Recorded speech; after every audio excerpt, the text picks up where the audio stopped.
Okey, asyik cerita pasal printing je kan. So hari ni kita nak tanya orang-orang dekat sekeliling Pasaraya Belia ni 3 kedai makan favourite diorang.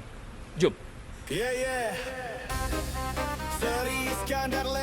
Okey, yang pertama ayam gepuk artisan, dia dapat 2 ayam murah.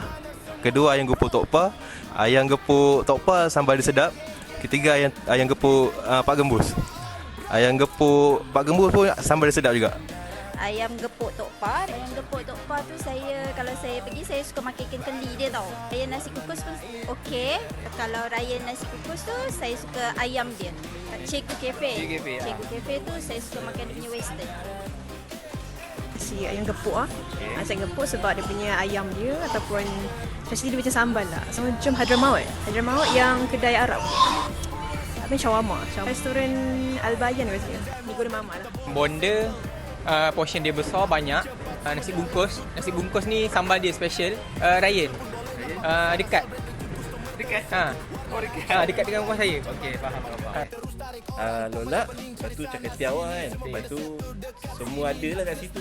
NKI, mamak, roti canai dia. Dengan tengok bola lah malam-malam. Lepas tu dengan ayam goreng Ahmad.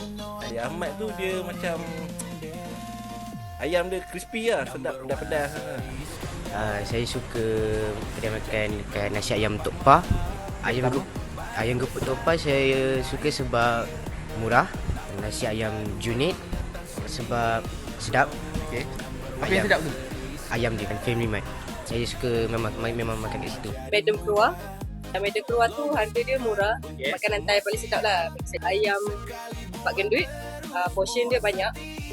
Mekat kitchen. Murah, makanan Thai sedap.